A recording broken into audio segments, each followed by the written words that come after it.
eu vou te honrar. Glória a Deus! Ele é digno de todo louvor, toda honra e toda glória. Aleluia! Ele é fiel.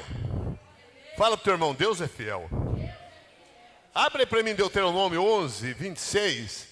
Queridos, ontem nós falamos sobre maldição hereditária. Hoje nós vamos falar de maldição de palavra. É muito importante você entender. Por quê?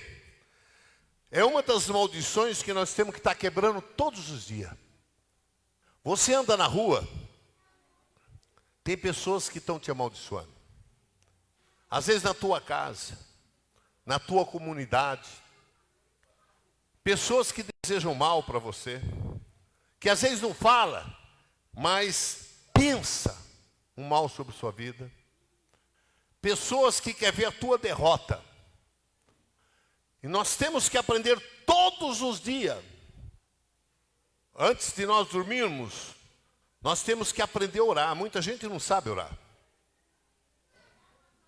E como que se ora? Primeiro nós temos que reconhecer o que somos. Nada, e Ele é tudo. Criatura, e Ele é Criador. Barro, e Ele é oleiro. Quando entendemos a nossa pequenez e nossa dependência diante dEle, então todos os dias reconhecemos nossas fraquezas, nossas debilidades e os nossos pecados. E todos os dias pedimos perdão a Ele pelos nossos pecados, pelos nossos fracassos, pelas nossas fraquezas, melhor dizendo. Todos os dias nós pedimos perdão. E todos os dias nós temos que rejeitar a maldição de palavras que são lançadas sobre nossas vidas. Querido, o poder da palavra é uma coisa impressionante. Muitas pessoas estão totalmente dormindo a respeito disso. Não entende o perigo que é a palavra. E quando a palavra de um crente é mais perigoso ainda. A Bíblia diz que a oração contrária é pior do que feitiçaria. Se um crente ora contra você, misericórdia. Não é brincadeira. E nós não podemos agradar todo mundo, nem Jesus agradou, nós muito menos. Então todos os dias, alguém não gosta de alguma coisa que você fez, do que você falou, e começa a maldizer a tua vida. Tem que tomar muito cuidado. Eu já vi pastores destruindo igrejas. Quando ele fala, esse povo não converte nunca. O que ele está falando? Esse povo não converte nunca. Com a sua própria boca. Mulher que quer ganhar o teu marido para Jesus, ou vice-versa. O marido chega atrasado do trabalho, às vezes até, ou às vezes parou para conversar com um amigo. Ele chega em casa, a mulher, aonde que esse desgraçado estava até agora? O que ele estava fazendo? Aonde você estava?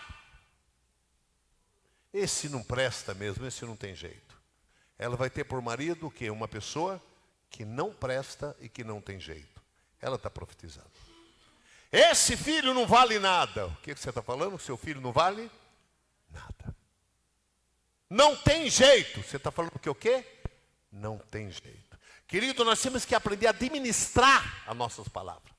Porque além de nós prejudicarmos outras pessoas, não podemos esquecer que a lei da natureza é a lei de Deus. Gálatas 5, fala isso claro. Não se engane, Deus não se deixa escarnecer. Tudo aquilo que você planta, você colhe. Se você planta uva, não procura tomate. Se você planta laranja, não procure abacaxi. Porque o que você plantar, você vai colher. Não adianta. Ah, porque nada para mim dá certo. Olha para trás que você tem feito coisas terríveis. E você está pagando por causa disso. E eu vou te dizer. Enquanto você estiver vivo, você vai ter que colher todos os frutos daquilo que você plantou. Mas está na hora de você começar a mudar a tua vida daqui para frente e começar a plantar bons frutos. Porque quando terminar, boas sementes, perdão. Porque quando terminar os maus frutos, aí você vai começar a colher os bons frutos das boas sementes que você plantou. É assim. Eu até hoje, depois de 40 anos servindo ao Senhor, eu colho frutos ainda lá do passado, ainda colho. Só que hoje são poucos, graças a Deus, que eu tenho colhido. Mas eu tenho colhido muitos frutos bons, porque há 40 anos eu tenho plantado boa semente. Então Deus tem me agraciado de forma tremenda. Você está entendendo? Diga amém. Então tem que tomar muito cuidado. Nós vamos aprender hoje nas Escrituras a respeito disso. A Bíblia, como eu falei ontem, volto a dizer novamente hoje, Deus nos dá liberdade de escolha. Deus não obriga ninguém a nada. As religiões obrigam, Deus não. Religião obriga. Você vai numa religião, não, aqui tem que ser assim, tem que ser assim, tem que ser assado. Né? Não pode isso, não pode aquilo, não pode aquilo lá. Quer dizer, o homem quer ser dono da propriedade divina, daquilo que é de Deus. Eu não tenho direito de exigir nada. Eu, como um pregador, como um sacerdote, a minha obrigação é pregar a palavra. O aceitar a palavra está em cada um. Ele tem a liberdade de escolha. Se ele concorda ou discorda, se ele aceita ou não aceita, é um direito de cada um. Deus não nos tirou esse direito. Ele nos deu o livre-arbítrio, a liberdade de escolher. Só que nós temos que saber o que escolher. Como Paulo diz, tudo me é lícito, mas nem tudo me convém. Então nós temos que saber aquilo que convém, para poder depois não nos arrepender daquilo que fizemos. A palavra de Deus diz, no verso 26, olha lá, quando, eis que, novamente, eis que, quando? Hoje. O que você vai ouvir hoje, é hoje. Culto perdido é bênção perdida. O que você vai ouvir hoje, você pode ouvir eu pregar muitas vezes sobre esse texto aqui, mas sempre tem uma coisa nova que Deus nos dá, nos revela, para poder acrescentar e guiar o teu povo. Hoje eu ponho diante de vós o quê? A bênção e a maldição. Quem que escolhe? Quem que escolhe? Não ouvi, não. Quem escolhe? Escolhe o quê? A bênção ou a maldição? Claro que não, de jeito nenhum, né, irmão Carlos? Nós queremos a bênção. Agora, entenda isso, próximo verso. Ó, a bênção ela vem, mas quando? Quando cumprir os mandamentos do Senhor vosso Deus, que quando? Hoje vos ordeno. A bênção vem se você cumprir. Há uma regra. Você cumpriu, você tem o direito. Você cumpre os seus deveres, você pode reivindicar os seus direitos. Entendeu? Você, quando cumpre seus deveres, você tem direito de reivindicar os seus direitos. Isso é em tudo na vida. O funcionário, se ele é um bom funcionário, ele pode cobrar os seus direitos. Se ele é um mau funcionário, ele não pode cobrar. O marido só pode cobrar da mulher os direitos se ele cumprir os deveres com ela. A mulher só pode cobrar do marido os direitos se ela cumprir os deveres com ela. E assim sucessivamente em toda a área de nossa vida. Você só tem direito quando você cumpre dever. Se você não cumpre dever, você não tem direito a nada. O direito existe para quem cumpre os seus deveres. E a palavra de Deus é muito clara. A bênção virá quando cumprirdes os mandamentos do Senhor vosso Deus, que hoje eu vos mando. Então é a palavra de Deus que fala. Vamos entrar para você ver um pouquinho o que acontece, o poder que tem a palavra. Abre Gênesis para mim, capítulo 31, do verso 27 em diante. Deixa eu explicar isso aqui. É muito importante. Jacó, ele foi para a terra de Labão. Ele queria uma esposa. Ele enganou o teu irmão Esaú na primogenitura. E o que eu falei, aquilo que você planta, você colhe. E ele chegou até Labão, ele se apaixonou por Raquel. E ele queria casar com Raquel. E Labão falou, se vai trabalhar 7 anos para mim, eu te dou Raquel. Pessoa, 7 anos você trabalhando, olhando para a mulher, falei, aí vou chegar aos 7 anos. 7 anos, hein? Trabalhando e olhando para a mulher, não pode nem chegar perto dela não tinha namoro. Acabou os 7 anos, agora é tua. Era assim. E 7 anos Labão trabalhou. Jacó trabalhou pela filha de Labão por Raquel. Quando chega na noite de núpcias, que naquela época, o homem não podia ver o rosto da mulher. Ela cobria, hoje naquela região, eles usam aquele, esqueci o nome oi? Burca, as mulheres usam burca, naquela época cobriam com véu. E o homem não podia ver o rosto da mulher. Não podia ver. Quando chegava na lua, na noite de núpcias, eles entravam na tenda e era apagada a luz. Ele não podia ver. Só no outro dia que estava consumado o casamento que ele podia ver o rosto da mulher. E Jacó, tudo bem, feliz da vida. Labão vai me dar a mulher que eu quero. Mas não se esqueça, o que você planta, você colhe. Ele enganou Esaú. Aí tá, venceu os 7 anos e foi lhe dado a esposa, ele fez o casamento, as núpcias e tal. No outro dia, quando ele acorda, ele olha do lado, não estava Raquel, estava Leia, mais velha das filhas de Labão. Imagina a decepção de Jacó. Ele olha para aquela mulher que não era a que ele queria. Ele nem olhava para ela, ele tinha olhos só para Raquel. E ele vai até Labão, Labão falou, tudo bem, mas vocês também sabem que conforme a lei dos nossos antepassados, o primeiro que tem que casar é o primogênito, e ela é a primogênita, é a mais velha. Mas o senhor me enganou. Não, eu não te enganei, eu só cumpri aquilo que é dever. Que coisa, hein? Mas Jacó falou, mas eu quero Raquel. Tudo bem, eu te dou Raquel, você trabalha mais 7 anos para mim, eu dou ela. Ele era apaixonado por Raquel. E o que aconteceu? Naquela época podia, hoje não. Hoje não tem mais isso. Na época era permitido esse sistema de bigamia. Aí Jacó trabalha mais 7 anos para ter essa mulher Raquel. E ele casa com Raquel. E ele fica feliz da vida agora. Agora eu tenho a mulher que eu amo, Raquel. Agora os anos vai passando e Jacó progride naquela terra do seu sogro Labão. E ele chega uma hora que ele fala, eu vou embora. Não vou continuar aqui, eu vou embora, vou conversar com meu irmão, vou me acertar com meu irmão que eu enganei ele, Esaú, vou voltar para a minha terra, para a minha gente. Ele falou, eu vou embora. E ele, de medo de Labão fazer algum mal para ele, ele pegou e saiu à noite. Quando Labão saiu para poder alimentar o teu rebanho de ovelha, e Jacó aproveitou, pegou Raquel, pegou Leia, pegou os filhos, pegou os bens dele, tudo, e se mandou à noite. Aí o que acontece? Aí Labão chega, cadê Jacó? Cadê Raquel? Cadê Leia? Cadê seus netos? Cadê? Não tem ninguém. Levou os bens dele, levou tudo. Tudo que era pertencia a ele. Aí Labão vai atrás de Jacó. Ele vai atrás e fala, não é justo isso. Ele tinha que deixar pelo menos eu despedir das minhas filhas, dos meus netos. Não é justo. Labão foi atrás e alcança eles. E Labão fala para Jacó, por que fugiste ocultamente e deixa eu colocar o zoiudo aqui que eu enxergo melhor.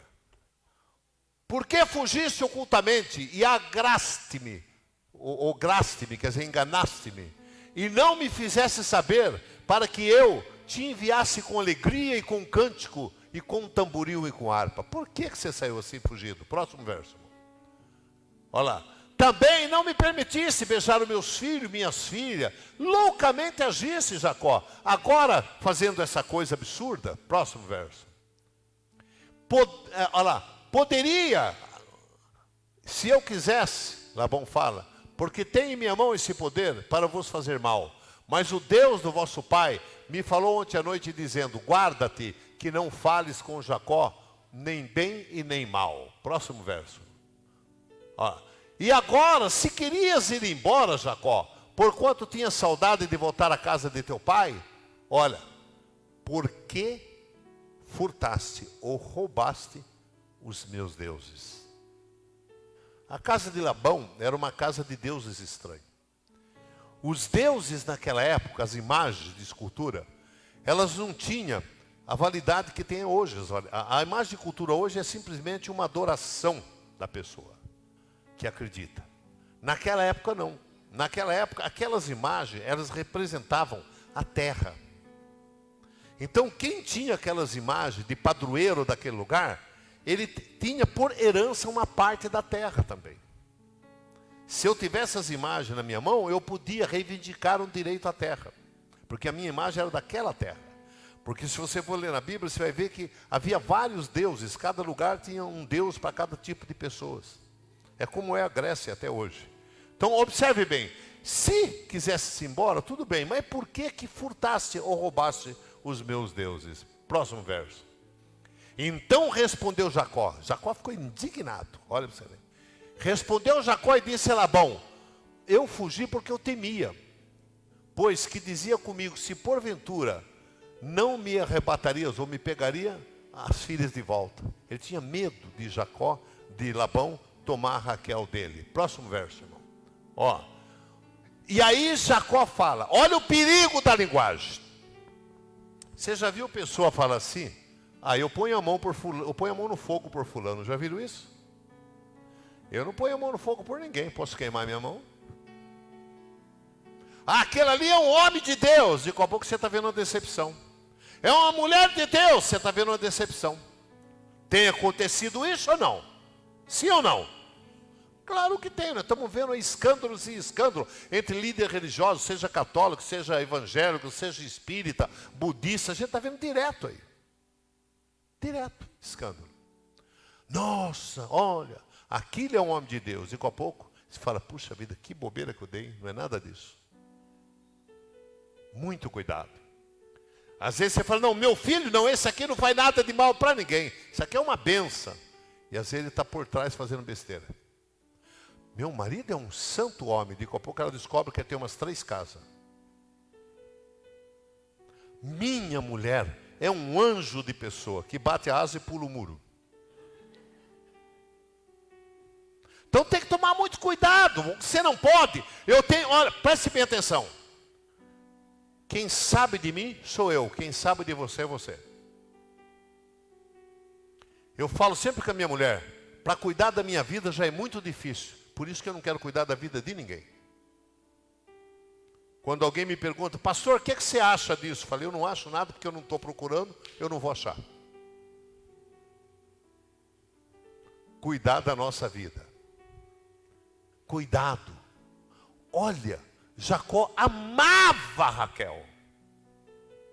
A pessoa, às vezes, fica cega por causa de suas convicções. Isso é um perigo. Isso tem até dentro do meio religioso. Tem pessoas que é cego, a igreja dele é a melhor do mundo. As outras nenhuma presta. Para mim é suspeito. Tá? Não, porque, nossa, aquele ali que é o correto. Não, aquele ali sim. Jacó, ele acreditava cegamente em Raquel. Era o amor da vida dele. E olha o que acontece. Volta lá. Então, Labão, quando ouviu isso, Jacó falou para ele, quer dizer que você está falando que eu peguei seus deuses? Pois bem, com quem você achar o teu Deus, olha o que Jacó fala. Esse o quê? Esse o quê, irmãos? Quem proferiu? Jacó. Olha o poder da palavra. Ele acabou de condenar à morte Raquel. Ele era um homem de Deus. A palavra dele tinha peso. Eu, como pregador da palavra, eu tenho que tomar um cuidado enorme do que eu falo. É perigoso. Você, como servo de Deus, tem que tomar cuidado enorme com o que você fala. Jacó, ele acreditava tanto em Raquel que ele falou, com quem achar o teu Deus, esse não viva. Reconhece diante dos nossos irmãos o que é teu, do que está comigo, e toma para ti. O que diz o resto do verso? Pois Jacó o quê? Não sabia que Raquel os tinha furtado. Ele não sabia, acabou decretando a morte dela. Com quem achares o teu Deus, que esse tal não viva. Próximo verso. Então entrou Labão na tenda de Jacó, e na tenda de Lia, a filha mais velha dele, que foi a primeira mulher de Jacó, e na tenda de ambas as servas, e não achou. E saindo da tenda de Lia, ele entrou na tenda de quem? De Raquel, a que havia roubado os deuses. Gente, quando uma pessoa age errado, a tendência dele é agindo mais errado ainda. A Bíblia diz que um buraco cai em outro buraco e vai aprofundando. Um cego guiando outro cego, cai tudo no buraco. É um abismo. Um abismo puxa outro abismo. Quando a pessoa começa errando, ela acha que é uma pequena coisa, mas aquilo vai estendendo e vai errando mais outro, e mais outro, e mais outro. E a pouco, meu amigo, está no fundo do poço. Todas as coisas grandes começam com as coisas pequenas. Põe isso na tua cabeça. Fala comigo, todas as coisas grandes começam pequenas. A Bíblia diz que o que destrói uma lavoura não é a raposa, é a raposinha. Porque a raposinha pequenininha, ela entra e ninguém nota. E destrói toda a lavoura. A raposa grande, dá para vê-la de longe. Às vezes a pessoa fala, é pecadinho. Isso aí não é nada, é um pecadinho. Não existe pecadinho e pecadão. Pecado é pecado. Você adulterar ou falar mentira é pecado. Você roubar, falar mal do teu irmão é pecado. Não tem grande nem pequeno. É tudo pecado. Por causa dessas pequenas coisas que há muita negligência e muita derrota no meio do povo de Deus. Olha que coisa terrível. Aí ele entrou na tenda de Raquel. Olha para você ver porque eu estou falando isso. O próximo verso. Mas tinha tomado Raquel os ídolos e os tinha colocado na albarda de um camelo. Albarda é o arreio. Ela pegou os deuses, colocou embaixo do arreio e sentou em cima do arreio. Ela escondeu os deuses. Agora olha o que acontece. E assentando-se sobre eles, e apalpou Labão toda a tenda e não achou. Aí Labão vai aonde está Raquel, para poder ver se o Deus não estava embaixo dela, embaixo do arreio do camelo. Próximo verso. Olha o que acontece. E ela disse a seu pai, quando Labão começou a se aproximar, ela falou, não se acenda a ira aos olhos do meu senhor. Eu não posso levantar-me diante da tua face, porquanto tenho o costume das mulheres. O que ela está falando? Que naquela época a mulher, quando estava menstruada, era considerada imunda. E ela falou, não se aproxime de mim, meu senhor, porque eu estou no costume das mulheres. Mas ela não estava no costume das mulheres, porque ela estava grávida de Benjamim. E toda mulher sabe que quando a mulher está grávida, ela não menstrua. Ela mentiu, para que não precisasse levantar do arreio e encontrar os deuses ali embaixo. Olha para você ver. E então o que aconteceu? Porquanto tem o costume das mulheres. E ele procurou, mas não onde ela estava, e não achou os seus ídolos. Olha que coisa forte, meu querido. Vai para mim aí agora, meu querido amado, Gênesis mesmo, no capítulo 35, verso 16. Olha lá. E partiram de Betel, a cidade chamada Luz, Labão, com toda a sua família, mulher, filhos, bens, partiram de Betel. E havia ainda um pequeno espaço de terra para chegar a Efrata, que é Belém. E o que aconteceu no meio do caminho? E deu à luz o quê? Raquel, ela nasceu de Benjamim. E ela teve trabalho no seu parto. Foi um parto difícil. Próximo verso. E aconteceu que, tendo ela trabalho no seu parto, lhe disse a parteira, não temas, porque também este filho terás. Próximo verso. E aconteceu que, saindo-lhe a alma, porque ela o quê? Você lembra o que Jacó falou?